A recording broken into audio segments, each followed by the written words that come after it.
ኢትዮጵያ አፍሪካ ዋንጫው ጀማሪ ነች። አፍሪካ ዋንጫውን ያስፋፋች ለእግር ኳስ ያስተማረች ነች ለአፍሪካውያን። አሁን ግን እንደ ጭራ ወደ ኋላ ነው የቀረው። ልትሸጠው? አዎ የኔ ነው እኮ ብርት ብሱ ግን ልትሸጠው? ለምን? የቤት ኪራይ ቸግሯት።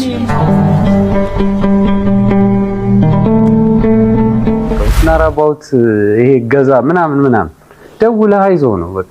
ልሳሳት ችግር የለውም። ደውለህ አይዞህ ሄኒ ምን እንዴት እየሄደልህ ነው ምናምን በቃ ለኔ ከበቂ በላይ ነው ለኔ።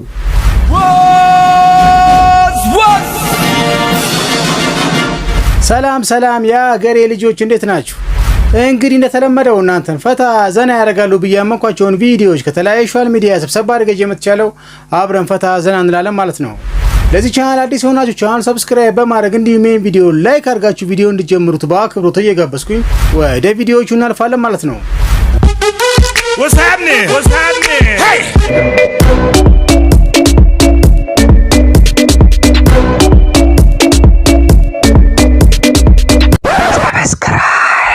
ከወጡ በኋላ እንደቆመ የቀረው ክለብ ነው ዩናይትድ። ይሄ ቴሌቪዥንን ፕሌይ አድርገው ሪሞቱ ጠፍቶ 11 ዓመት አሁን ዩናይትድ ሪሞቱን እየፈለገ ነው። የት ነው? ሚዩት አድርገዋል። ፕሌይ ለማድረግ ሪሞቱ ጠፋው ዩናይትድ አለ ይኸው እየዳከረ ነው። እንዴት ናችሁ? የጃኒ እናት ሰላም ናችሁ? እንዴት ናችሁ? በቃ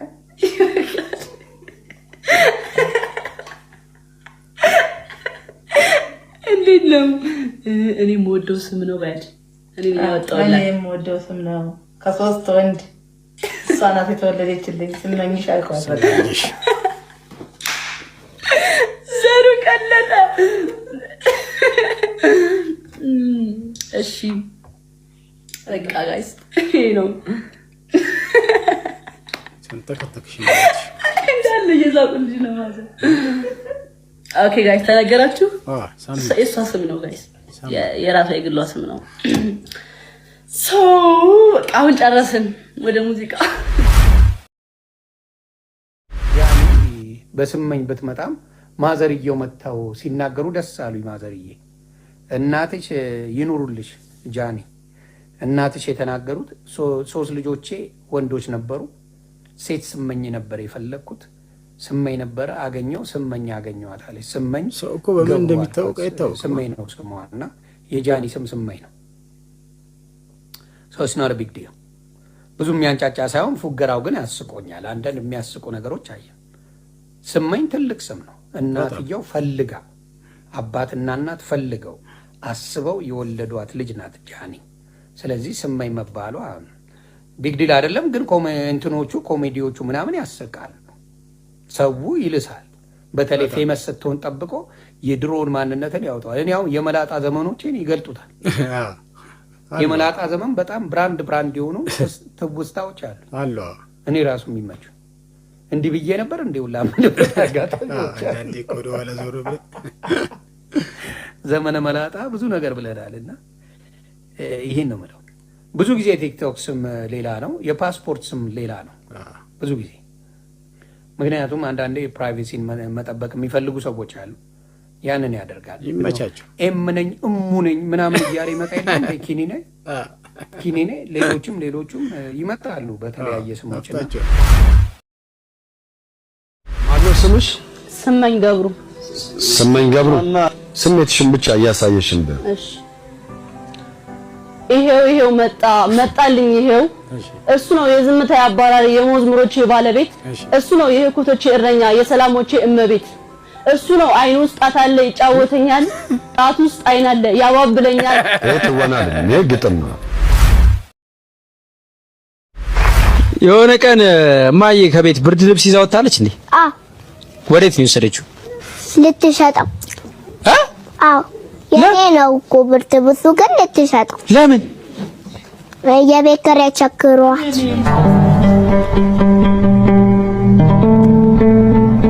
በምን አወቅሽ አንቺ የቤት ኪራይ ቸግሯት እንደሆነ? በራሴ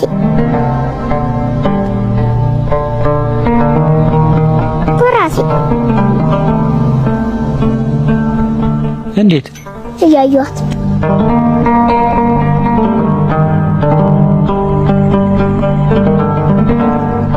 እና ተሳካላት? አልተሻጠም። የሚገዛት አጣች?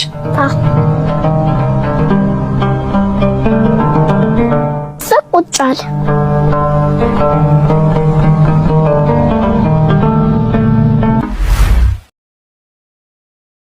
ከሳቃ ጫወታ ውጪ ሄኒ የምር እምም ብሎት የሆነ ውስጡ ህመም ተሰምቶት ያለቀሰበት ጊዜ አለ ወይ? በቅርቡ እግዚአብሔር ይመስገን ቸግሮኝ አያውቅም። እንቀሳቀሳለሁ ምናምን በጣም ግን የገረመኝ ሰው ካንተ በላይ ያስባል። አንዳንድ ሰው እሑድ ቀን ነው ትዝ ይለኛል፣ ብቻዬን ባዶ ነው ቤቱ፣ ስፖርት እየሰራው ነው። ካፒታል ሆቴል በጣም በቃ ለኔ ዊንግ ማኖች ናቸው። እውነት በቃ የጀርባ አጥንቶቼ ናቸው። ማመስገን ስላለብኝ ነው ዘማንና አቶ የማነህ መጣ ባለቤቱ የካፒታል ጎበዝ ስፖርተኛ ነው፣ ጎበዝ ኳስ ተጫዋች ነው። እየሰራ ከበፊቱ እንትን አላልኩትም፣ ሰላም አላልኩትም። ቀዝቀዝ አልኩ ምናምን ምን ሆኖ ነው ብሎ ፐርሰናል ትሬነሩን ጠየቀው።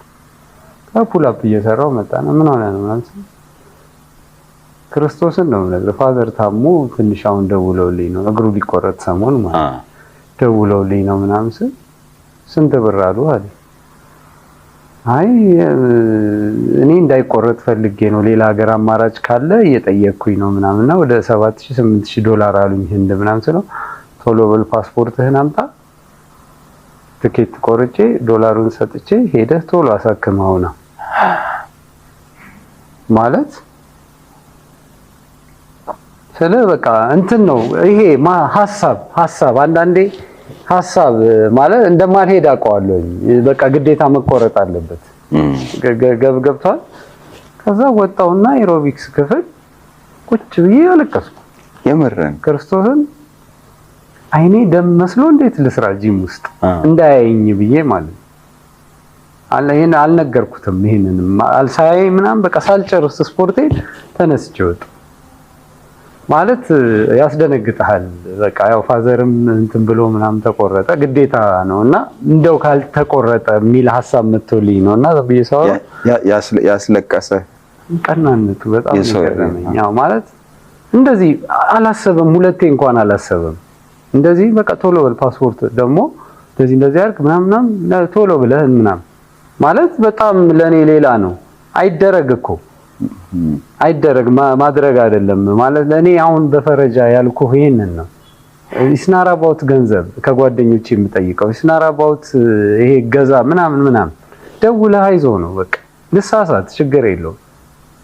ደውለህ አይዞህ እኔ ምን እንዴት እየሄደልህ ነው ምናምን በቃ ለኔ ከበቂ በላይ ነው። ለኔ እንደሚሰራ አውቀዋለሁ፣ ፊልሙ ልቤ ላይ ያለ ሁሉን ነገር አውቃለሁ።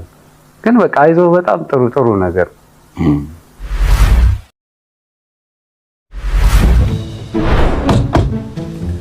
ንዳው ወዴት ልንዳው? እሱን እየሄድን እንነግራለን።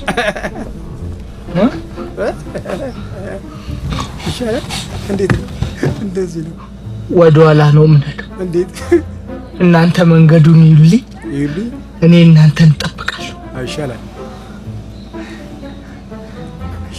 አብረን ነው የምናልቃት። ታሪክ ነው ማረጋችሁ። ይያላል አንድ ሰው እንዳይጠቃኝ ነበሩ ነው ማስብላት። አረ ወንድም ወደ አንድሽ እንዳትጠቅ ካሲኖው ጋር ነው ማካጩ እንዳትጠቅ። ስምሽ ማን ነው? ስመኝ ገብሩ። እሺ ስመኝ ገብሩ፣ ዛሬ ምንድን ነው ይዘሽልን የመጣሽው? ትወና። እሺ ወደ ትወናው ግቢ። 3 ደቂቃ አለሽ። በሁለት ሰከንድ ለማብቃት ሞክሪ። ይኸው መጣ። ይኸው እሱ ነው የዝምተኞቼ ባለቤት፣ እሱ ነው የታሪክ ኃላፊ፣ እሱ ነው የኔ ጀግና። በዓይኑ ውስጥ ጣት አለ ያጫውተኛል፣ ዓይኑ ውስጥ እንትን አለ ደግሞ ረፍ ይለኛል። እሱ ነው በቃ እሱ ነው።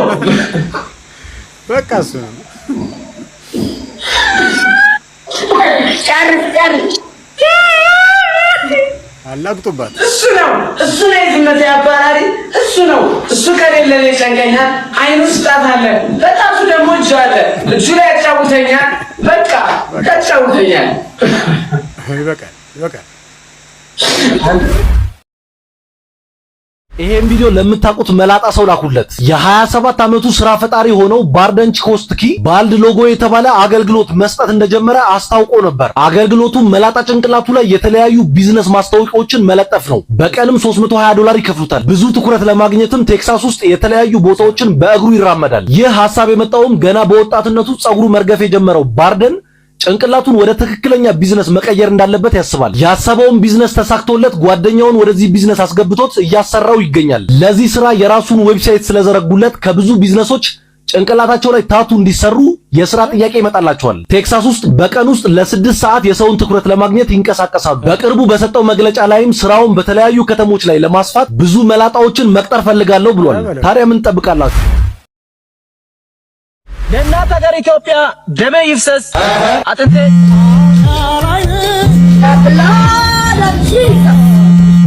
አሎ እናት ሀገር በአራቱም አቅጣጫ ተወራለች። እናት ሀገር በአራቱም አቅጣጫ ተወራለች ማለት የተወረረችው በአንበጣ መንጋ ነው? አይደለም፣ በጠላቶች ኃይል ነው። እናማ ትጥቅህን ይዘህ ቶሎ ውጣ። ትጥቅህን ይዘህ ቶሎ ውጣ። እኔ ከርጉዝ ነኝ።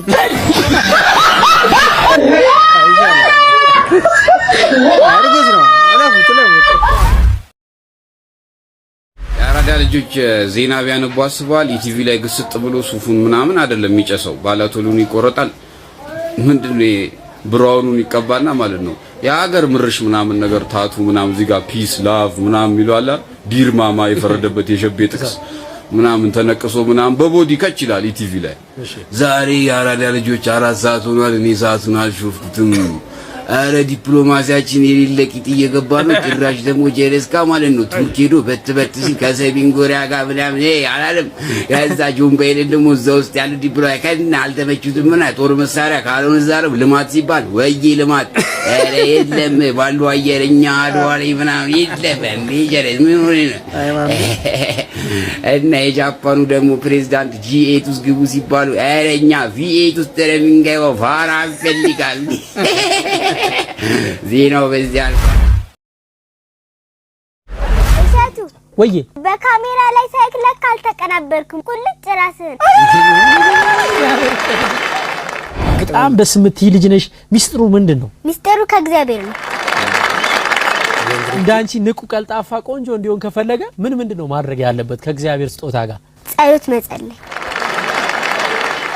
መቼ ሁሉ ጊዜ ስተኛና ጠዋት ሰላም ያሰደርከኝ ሰላም አውለኝ እያልኩኝ ከቤተሰቦቼ ጋር ጸልያለሁ። ጸሎት ግን አንዴ ከጸለይን ለአመት አይበቃም? እግዚአብሔርን ሁሉ ጊዜ ማመስገን አለብን። በዚህ ደቂቃ ሰው ሊሞት ይችላል። ኢትዮጵያ ውስጥ ከምትፈጠሪ የተሻለ ገንዘብ አለው የሚባል ሀገር ብትፈጠሪ ይሻልሽ ነበር? ኢትዮጵያ ብትፈጠር ይሻለኛል። ምክንያትሽ ምንድነው? ምክንያቱም ሀገራችን ሀብታም ናት።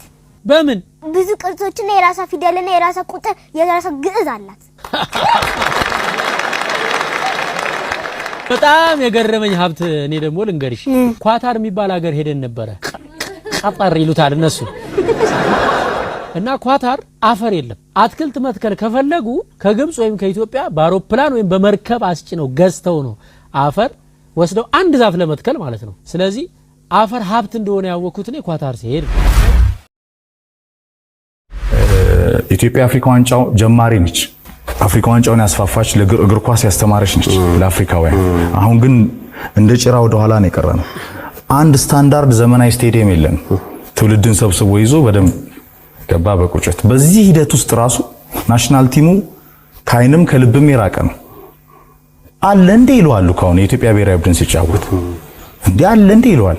ምክንያቱም ከ800 ምናምን ቀን በኋላ ነው የሚያሸንፈው ብሔራዊ ቡድን። የዩናይትድ ታናሽ ወንድም ነው። ናሽናል ቲም ካልተጫወተ ነው የሚያሸንፈው። ያስተርጉምልና እና አያሸንፍም። ማወቅ አለብኛ። አያሸንፍም። የኢትዮጵያ ብሔራዊ ቡድን አያሸንፍም። 800 ምናምን ቀን በኋላ ነው ያሸንፈው። ማንቸስተር ዩናይትድም ካልተጫወተ ብቻ አልነበረ እኮ ማያሸንፍ። አሁን ገባ ካልተጫወተ አይሸንፍም አለዛ ይሸንፋል። አሁን ለዚህ ነው ማለት የዩናይትድ ደጋፊዎች ኦልድ ትራፎርድ ላይ you lose every week you are not special ይላሉ። በቃ ስፔሻል አይደለም። በየሳምንቱ እየተሸነፍክ እንዴት ስፔሻል ትሆናለህ? እንዴት አውቶግራፍ ተጫዋቾቹ ታናል ሲገቡ ጠብቆ ፋን ሎያሊቲ ከሌለ በስተቀር አሁን ዩናይትድ እንደ ታሪኩ ሎ ማድረግ የተሳነው ነው አይደል?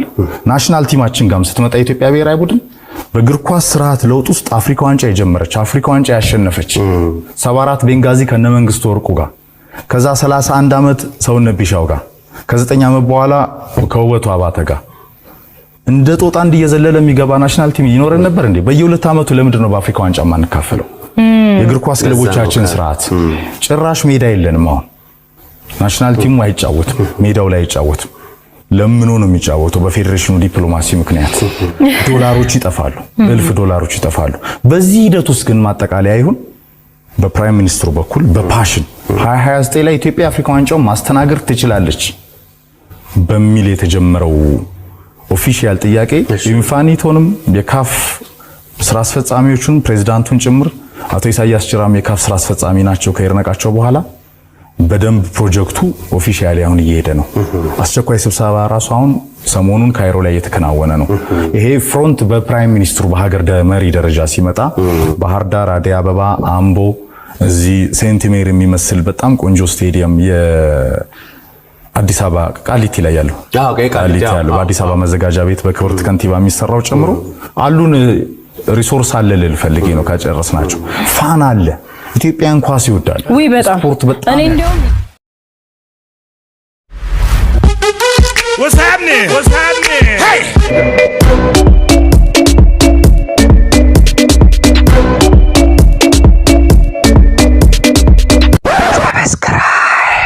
እንግዲህ ውድ የኔ ልዩ ቤተሰቦች የዛሬ ቪዲዮዎች እነኚህን ይመስላሉ። በቪዲዮዎቹ ፈታ ዘና እንዳላችሁ እርግጠኛ ነኝ ማለት ነው። በቀጣይ እናንተን ፈታ ዘና ያደርጋሉ ብዬ ያመንኳቸውን ቪዲዮዎች ከተለያዩ ሶሻል ሚዲያ ሰብሰብ አድርጌ እስከመድረስ እናንተ ውድ የኔ ቤተሰቦች ትናፍቁኛላችሁ ማለት ነው። እስከዛው ግን ለእናንተ ሰላሙን፣ ጤናውን፣ ሀብቱን፣ ዝናውን ሳምንቱ የሰላም የጤና እንዲሆን ላችሁ ተመኘሁኝ። በቀጣይ እስከምንገናኝ ድረስ ባባይ